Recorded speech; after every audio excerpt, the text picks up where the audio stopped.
enerjiyə əsaslanan avtonom hibrid elektrik stansiyaları haqqında sizə məlumat verəcəyəm. Bərpa olunan enerjinin inkişafında liderlərdən biri Avropa İttifaqıdır. Belə ki, 2019-cu ildə Avropa İttifaqı ölkələrində elektrik enerji istehsalında bərpa olunan enerji mənbələrinin payı 34,1% təşkil edib. Məsələn, Çinin payı 26,5%, ABŞ-ın payı 17,5% olub. Avropa İttifaqının enerji siyasəti sayəsində ən mühüm vəzifəsi enerji idxalından asılılığı azaltmaq, enerji səmərəliliyini artırmaq və ətraf mühitə zərərli təsirləri azaltmaqla regionun enerji təhlükəsini təmin etməkdir. Bu məqsədlərin reallaşması bir çox cəhətdən Avropa ölkələrinin enerji istehlakını təmin etmək üçün kifayət qədər potensiala malik olan bərpa olunan enerji mənbələrindən istifadə sayəsində mümkündür. Buna görə də Avropa İttifaqı bərpa olunan enerjinin inkişafında və müxtəlif növ bərpa olunan enerjinin tətbiqində maraqlıdır. Bu dərsin məqsədi bərpa olunan enerji mənbələrindən istifadə sayəsində Avropa İttifaqının əsas vəzifələrini, onların dəstəklənməsi mexanizmlərini və gələcək inkişaf imkanlarını müəyyən etməkdir. İşin metodoloji əsasını sistemli yanaşma, eləcə də elmi biliyin tarixi, analitik və müqayisəli üsullarla təşkil edir. Mənbə bazası Avropa İttifaqının rəsmi sənədlərindən Beynəlxalq Enerji Agentliyinin, Eurostarın və Beynəlxalq Avropa olunan Enerji Agentliyinin statistikasından ibarətdir. Bərpa olunan enerji mənbələrindən istifadənin normativ tənzimlənməsi Avropa İttifaqına öz dövlətlərin BM-in inkişaf perspektivlərinə dair dialoqu 1996-cı ilin Avropa Komissiyasının Gələcəyin Enerjisi, Bərpa olunan enerji mənbələri Yaşıl kitabının nəşri ilə başlamışdır. Onun əsasında bərpa olunan enerjinin inkişafı üçün zəruri tədbirlərin siyahısını özündə əks etdirən ağ kağız yaradılmışdır. Sənəddə qeyd olunur ki, bərpa olunan enerji mənbələrindən istehsal olunan elektrik enerjisinin təşviqi, enerji təchizatının davamlılığını və müxtəlifliyini, ətraf mühitin mühafizəsini və 9 sosial və iqtisadi eksklüziviyi təmin etmək üçün birliyin prioritetidir. Bu tədbirlərin həyata keçirilməsi Avropa İttifaqının 22 milyon avro xərcləməyi planlaşdırdığı 2 illik Alterner və ikinci proqramı ilə dəstəklənməli idi. 2001-ci ilin sentyabrında 2010-cu ilə qədər BM-in köməyi ilə Avropa İttifaqında istehsal olunan elektrik enerjisinin payını artırmaq məqsədi daşıyan, bərpa olunan enerji mənbələrindən istehsal olunan elektrik enerjisinin daxili elektrik enerjisi bazasında təsviri haqqında 2001-77 EC sayılı ilk direktiv nəşri olundu. Bundan əlavə, bərpa olunan enerji mənbələrindən əldə edilən elektrik enerjisindən istifadənin artırılması Kyoto protokolunun müddəalarına riayət etmək üçün zəruri tədbirlər paketinin mühüm hissəsidir sənədində qeyd olunur. 2009-cu ildə Avropa Şurası və Avropa Parlamenti bərpa olunan mənbələrdən enerjinin istifadəsi ilə bağlı yeni direktiv qəbul etdi. Avropa Birliyinin əsas məqsədi 2020-ci ilə qədər enerji səmərəliliyini 20% artırmaqdır. Bu məqsəd iqlim və enerji məqsədlərinə ən az xərclə nail olmaqla həlledici rol oynayacaq və Avropa İttifaqının iqtisadiyyatı üçün yeni inkişaflar yaradacaqdır. Bundan əlavə, sənəddə Avropa İttifaqının hər bir üzvü üçün 2020-ci ilə qədər bərpa olunan mənbələrdən enerji istehsalı üzrə fərdi hədəflər göstərilib. Məsələn, ən aşağı göstəricisi Malta Respublikası üçün müəyyən edilib 10%. Deməli, İsveç Krallığı üçün isə ən yüksək 49%. Artıq 2010-cu ilə qədər Avropa İttifaqının bəzi ölkələri, Bolqarıstan, Estoniya və İsveç nəzərdə tutan rəqəmləri üstələyiblər. 2016-cı ilin noyabrında Avropa Komissiyası Avropa İttifaqının yaşıl enerjiyə keçidi üçün tənzimləyici ilkin şərtləri özündə əks etdirən bütün Avropalılar üçün təmiz enerji proqramını təqdim etdi. Bu sənədin müddəalarından biri 2030-cu ilə qədər bərpa olunan enerjinin köməyi ilə enerji səmərəliliyinin hədəfini 30%-ə qədər artırılması idi və bu standartın Avropa İttifaqı daxilində məcburi olması nəzərdə tutulurdu. Avropa Komissiyasının hesablamalarına görə Avropa İttifaqı ölkələrinin ÜDM-ni deməli 70 milyard avroya artıracaq və əlavə 400 min iş yeri yaradacaqdır. Bununla belə bir sıra ekspertlər vurğuladılar ki, komissiyanın hesablamaları həddindən artıq optimist ola bilər. Çünki iş yerlərinin artırılması, bərpa olunan 10 enerji mənbələrinin stimullaşdırılması üzrə milli tədbirlərin və ümumilikdə bərpa olunan enerji sayəsində milli siyasətin əlverişli xüsusiyyətlərindən asılıdır. Belə yüksək standartların xarakteri mövcud iş yerlərinin ixtisasına səbəb ola bilərdi. Bundan əlavə, yuxarıda göstərilərin 30% qədər çatdırılması üçün bərpa olunan enerji və enerji səmərəli sayəsində ciddi nəzarət və tənzimləmə tələb olunurdu və üzv dövlətlər bu sahələrdə öz səlahiyyətlərini tam şəkildə Avropa İttifaqına ötürməyə hazır deyildilər. Buna görə də bütün Avropalılar üçün təmiz enerji paketinin yalnız bir hissəsi qəbul edilib, qalan hissəsi isə yenidən baxılmaq üçün göndərilib.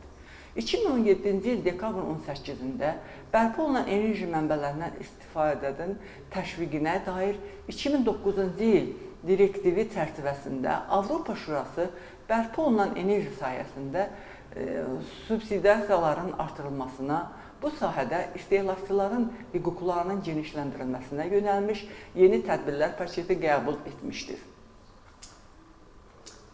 Avropa İttifaqının 2030-cu il strategiyası çərçivəsində son enerji istehlakında bərpa olunan enerjinin 27%lik payına nail olmaq niyyəti təsdiqləndi ki, bu da ildə 380 milyard avro həcmində investisiya tələb edildi.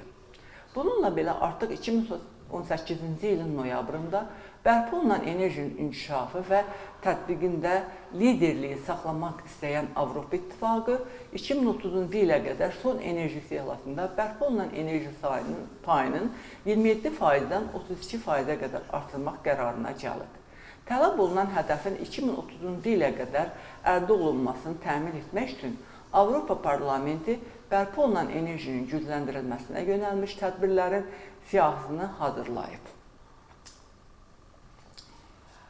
Birinci, BM dəstək sisteminin təkmilləşdirilməsi. O, iqtisadi cəhətdən səmərəli olmalı və BM-in elektrik enerji bazarının inteqrasiyasını asanlaşdırmalıdır. Avropa İttifaqına üzv dövlətlərin milli bərpa olunan enerjiyə dəstək sistemləri bir-birinə uyğunlaşdırılmalıdır. İkinci, istehlakçılar tərəfindən bərpa olunan enerjidən istifadə üçün aydın və sabit normativ hüquqi bazanın yaradılması.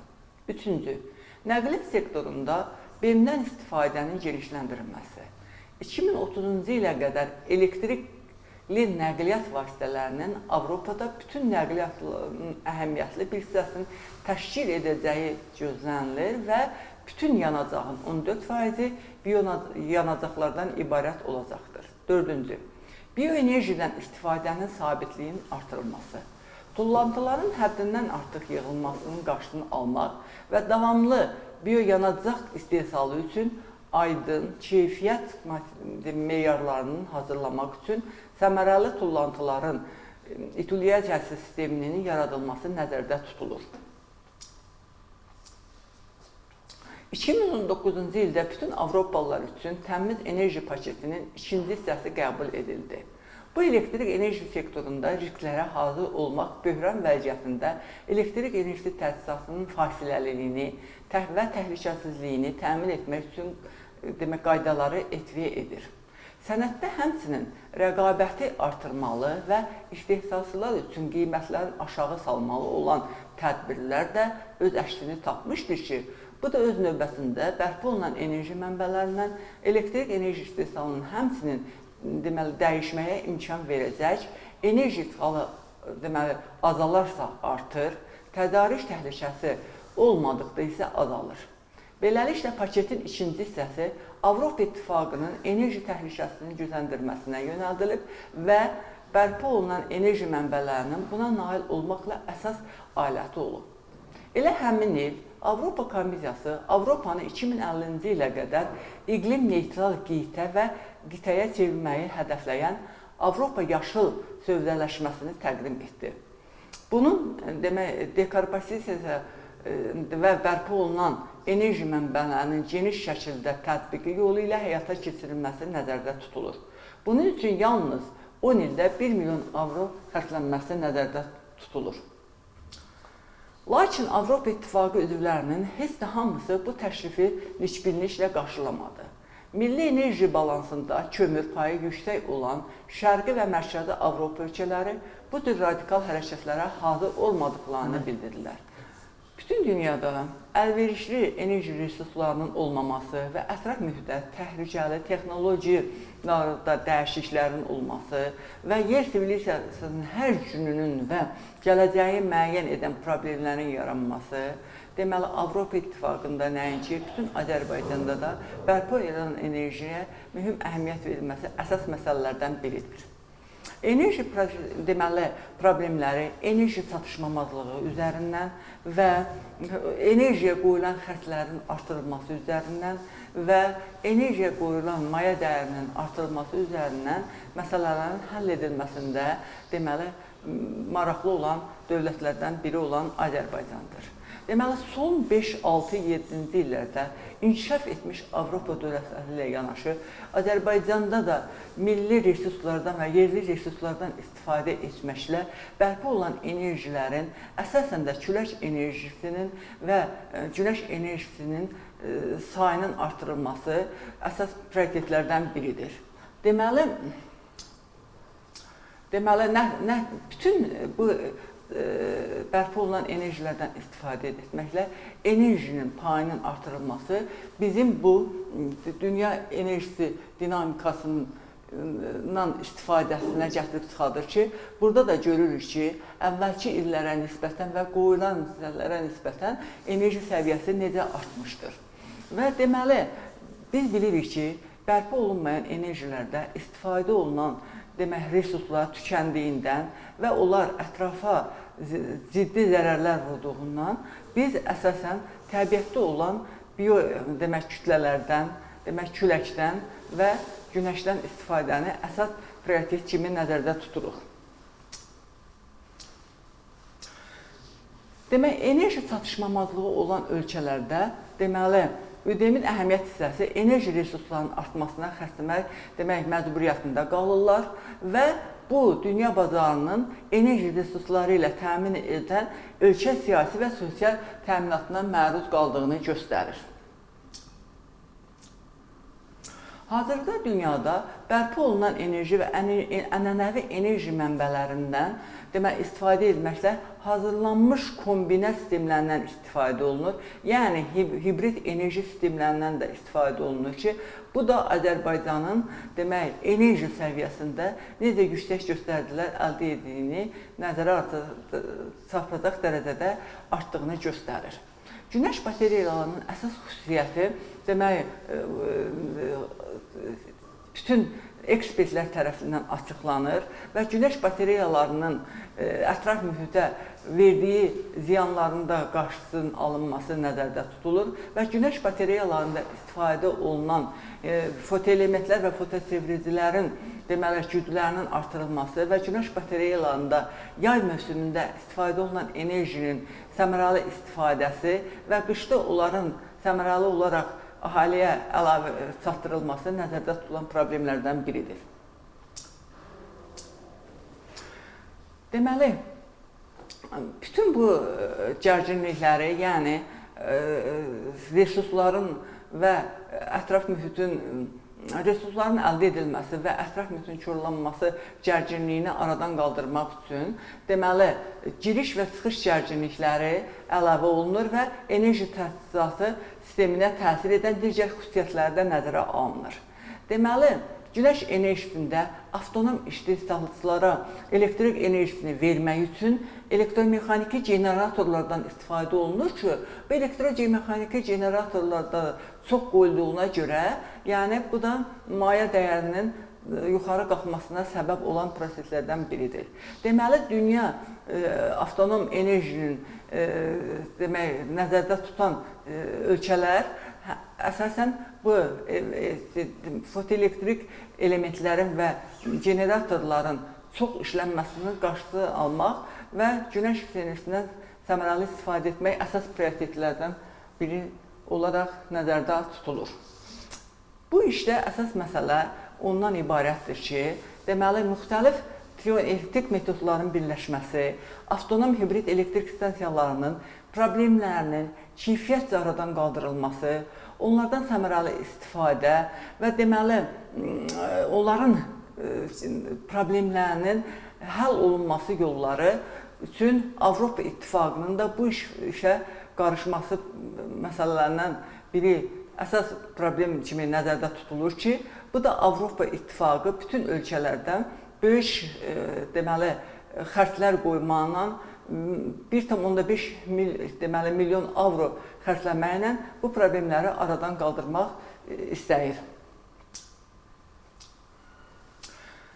Dünyada mövcud vəziyyətdə avtonom hibrid elektrik mümkünlüyü və onun Azərbaycanda istifadəsi, deməli, studiyasının yaradılması dövlətimizin əsas problemlərindən biridir və bunun sahəsində bərpa olunan enerjinin daha da artırılması və bərpa olunan enerjinin ekoloji cəhətdən necə üstünlüklərə malik olması və onların, deməli, Azərbaycan dövlətinin daha da səmərəli resurslara malik olması nəticəsində, deməli, Avropa İttifaqına da bu resursların ötürülməsi mühüm problemlərdən biridir. Deməli, alternativ enerjinə əsaslanan avtonom hibrid elektrik stansiyaları Azərbaycan elektrik enerjisinin tədrisatında quraşdırılması və bundan əlavə alternativ enerji hissələrinin müxtəlif üsullarla təhlili və bunların, deməli, fiqurasiyası əhaliyə də çatdırılır ki, əhali bərpa olunan enerjinin necə səmərəli enerji olduğunu, daha da, deməli, əhəmiyyətli olduğunu bilsinlər. Enerji, deməli, intensivliyi ikisi problemi əsas problemlərdən biridir. Deməli, Azərbaycan energetikasının mühüm, deməli, məsələlərindən biri bu ikinin qarşısının alınması, bütün istehsal olunan enerjidən səmərəli istifadə etmək və bunu, deməli, əhaliyə çalışdıqca müəyyən və sənaye məsələlərinə çalışdıqca müəyyən maya dəyəri aşağı olmaqla satmaqdan ibarətdir. Hal-hazırda elektrik stansiyalarında istifadə olunan elektrik stansiyaları şəklində hazırlanmış harmoniya, deməli, mühüm məsələlərdən, prioritetlərdən biridir.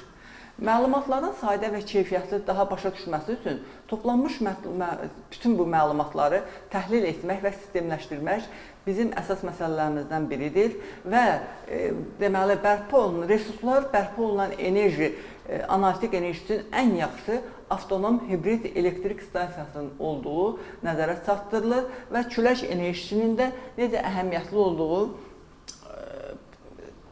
oxuculara çatdırılır. Deməli, Bloomberg Nefin fikrincə, günəş və elektrik enerjisi arasında, deməli, uçurum artacaqdır. Yəni, o mənada ki, 2050-ci ildə daha çox külək enerjisindən istifadə olunacaqdır. Külək enerjisindən istifadə nəticəsində daha çox, deməli, bərpa olunan enerji əldə ediləcəkdir. Demək, külək enerjisinin gücü 2,5 mega, deməli, gücündə olacaqdır. Mühərriklərin gücü 2,5 megawatt gücünə çatdırılacaqdır. Adi tezlik çeviricilərin nəticəsində də, deməli, hibrid enerjilərini bir yerdən başqa yerə ötürülməsi təmin ediləcəkdir.